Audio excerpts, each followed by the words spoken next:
for those of you who've been watching our channel a while, you'll know, you need to take his glasses off, that Brendan's appearance has changed somewhat over the past few months. His hair has got a bit wild. The beard has become a wonderful crumb catching machine, and I think it's time for a change.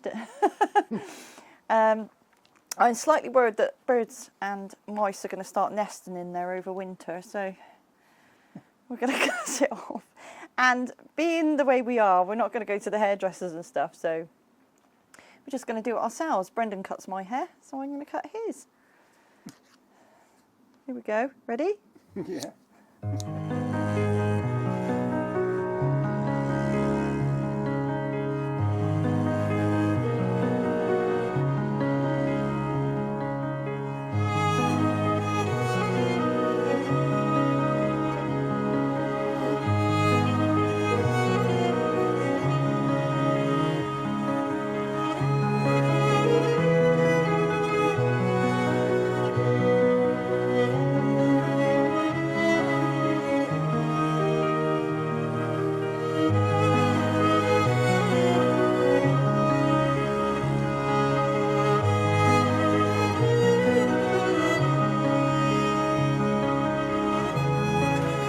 That's almost it, as far as the hair is concerned. Yeah, have a feel. Have a look. That's better, darling. Look at that beard. Get rid of that.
There we go.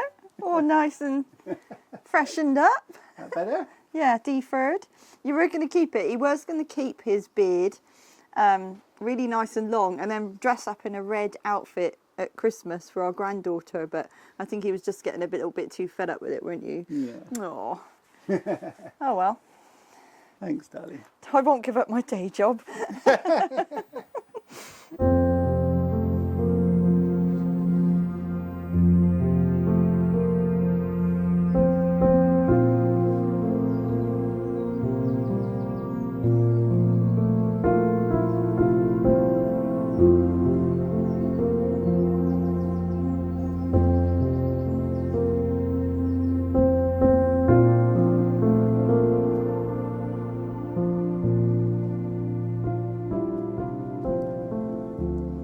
Back in the summer, I talked about some of the wild bird food that is available to buy in the shops for our feathered friends in our gardens. And I also did a little experiment with some sunflower hearts to see what kind of birds they would attract. Now, wild bird food is quite expensive, so a bucket of peanuts is €10, a bucket of fat balls is €10, and the sunflower hearts for a bucket is €20. But there's an abundance of natural food out there right now. So there's fruits and berries and nuts and seeds. So I thought I would go out around our own land and just in our own garden to see what I could forage for our feathered friends. Now, so what I'm going to do is I'm going to put up a little tray with all the different items on just to see what they attract, whether they like them, whether they don't like them. So what they leave and what they eat all of them of. I'm also going to make my own fat balls. They're going to be made in little yogurt pots, so they might not be ball shaped. But I just wanted to do that to compare the price of what it is to buy them as opposed to make them yourself. So I'm going to go and gather some bits and bobs now, and we'll see what I can come up with.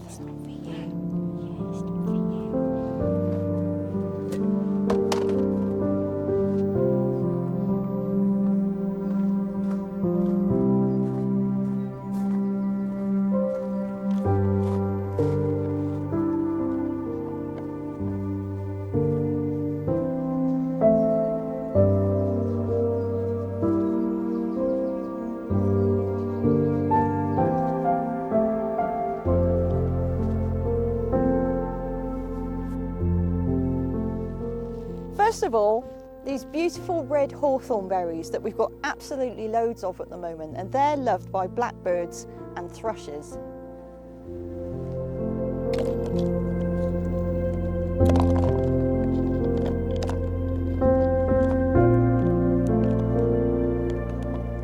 Hello, Mr. Robin.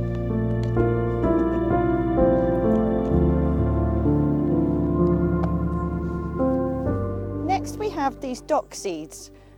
They're not the prettiest of plants, docks, but they do provide lots and lots of seeds for the birds in autumn, and these will be loved by the finches.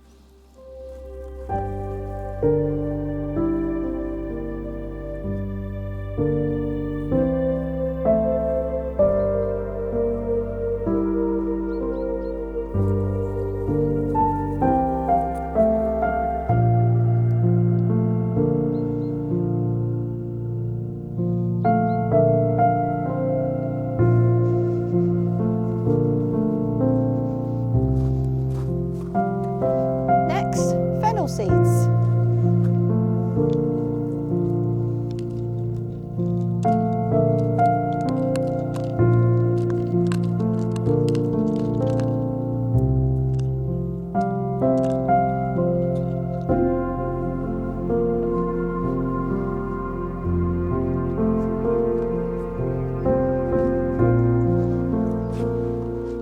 There's a few raspberries left on these bushes, so that'll be a real treat for the thrushes and blackbirds.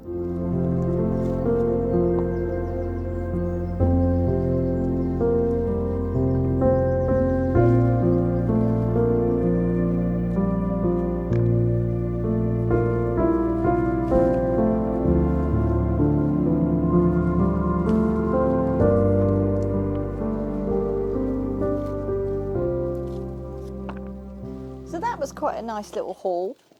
So I've got my fennel seeds, my dock seeds, my lovely hawthorn berries, and some raspberries. And the final thing I've got, and I'll just move this to one side, are some scrumped apples. Now, some people might not be familiar with the word scrumping, but it's something that is well known to us, especially of our age, from England. These ones came from the garden that we're working at the moment. There's a load of windfall apples on the floor, so I've just picked up a couple to take with me. I'm going to cut these up. I'm going to take the core out and the pips because they can contain minimal amounts of cyanide in. And then I'm going to chop them up and put them out for the birds as well on the table.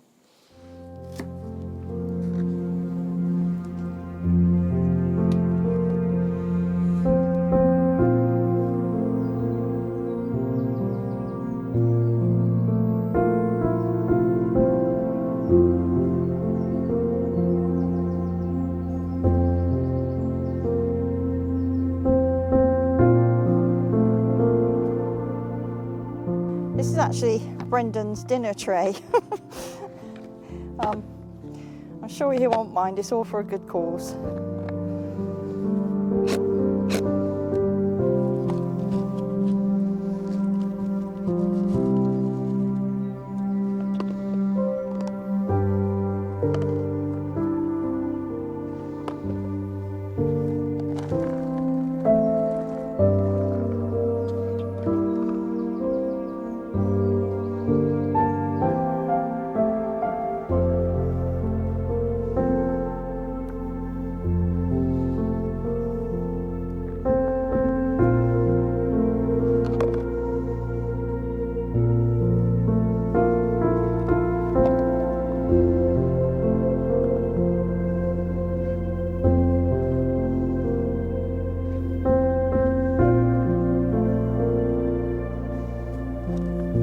go. A feast.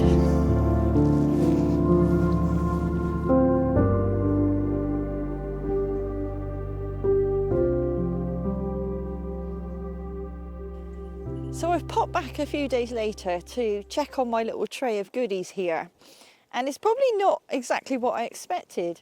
Now, most of the visitors have been the small birds, so all the little finches and the blue tits, great tits, coal tits, and I thought they would go for the seeds. So I had the fennel seeds and the dock seeds.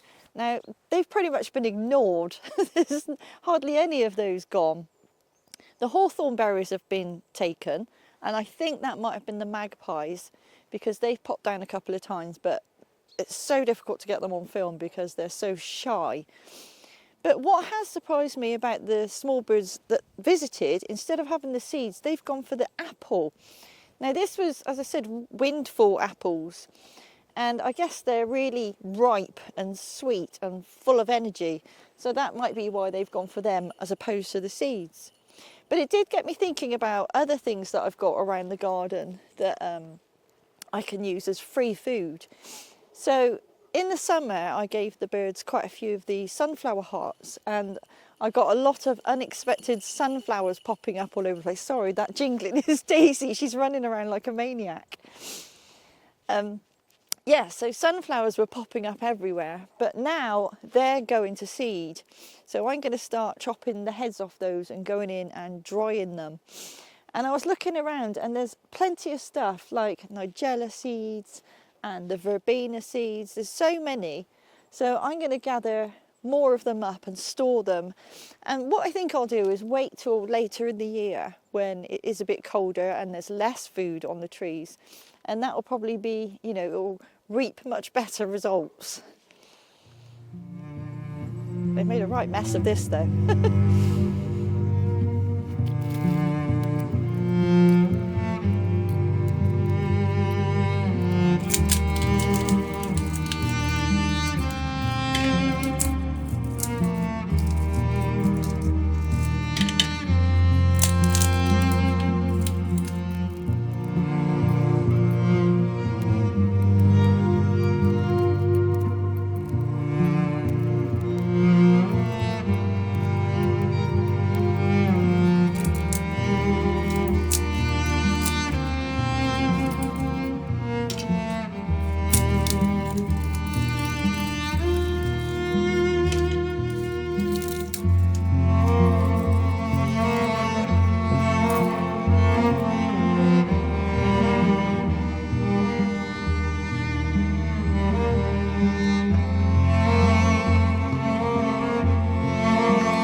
So what's the verdict for making my own fat balls as opposed to buying them? Well, those ingredients, they were raisins, peanuts, the fat and a bag of seeds, came to $5.98. And as you could see, I didn't really make very much with them. So on balance, actually buying the big tub of, I think it's about 50 fat balls for €10 seems like far better value, much less messy, and I think it's getting a bit of a running thing, and I find that absolutely disgusting.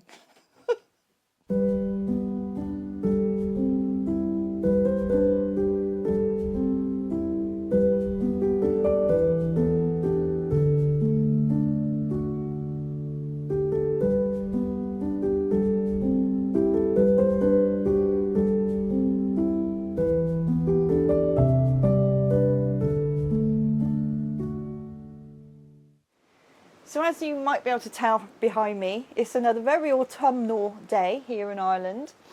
It's very windy.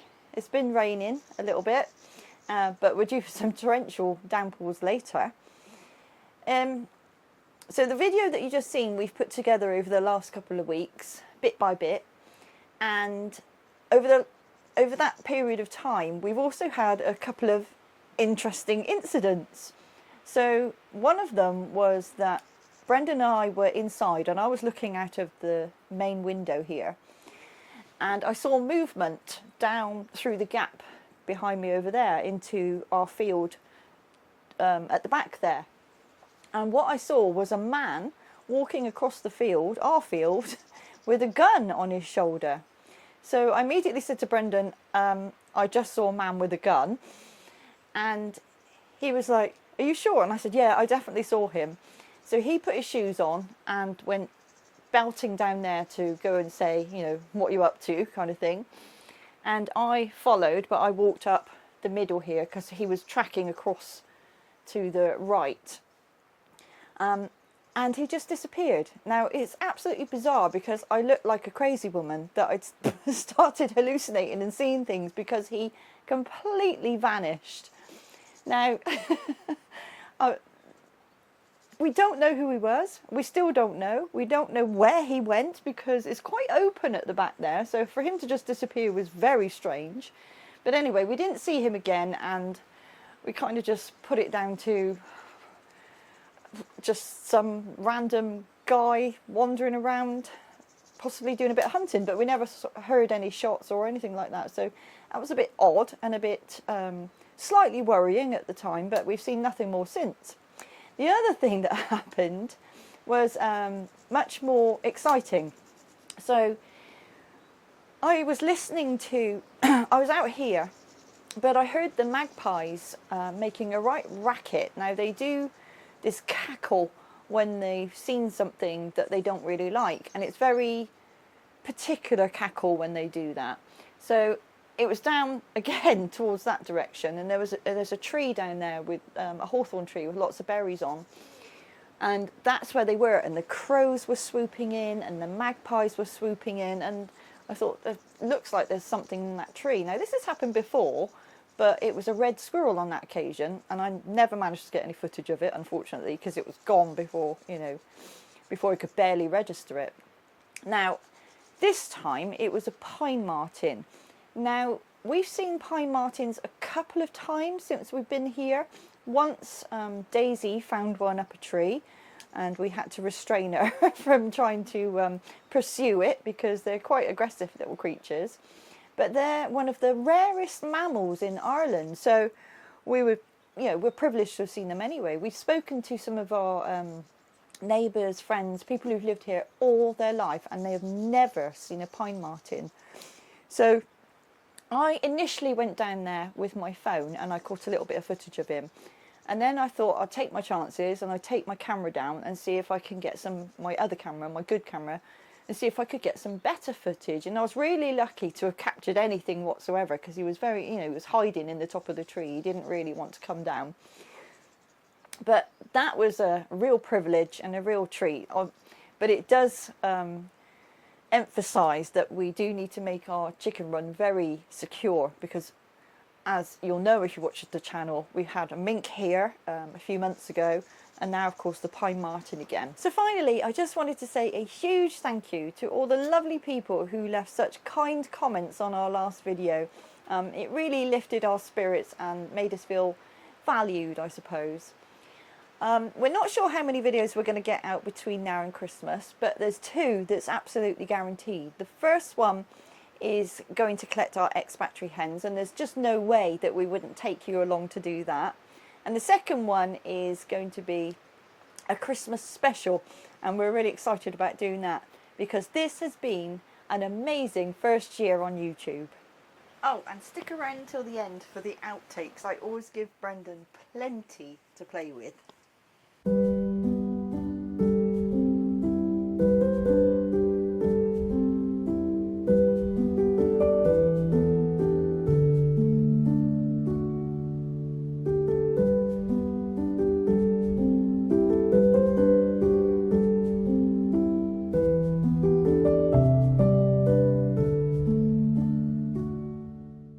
Now, I hardly, as you probably saw, I hardly made any fat balls or fat oh,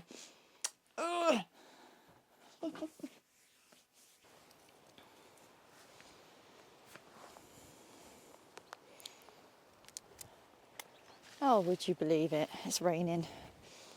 And we've also obviously got some ideas of our own and some things that we're going to buy. And I can't wait to make this place a lovely happy chicken den. Happy chicken den? What is a happy chicken den? Oh my goodness, I can't seem to do anything at the moment.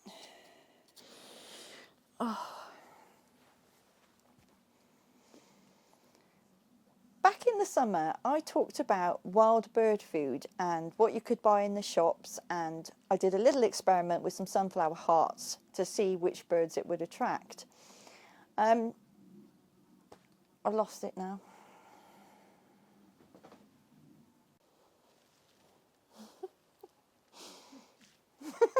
I'm just trying to get the light to make sure it's bright. Things you have to do.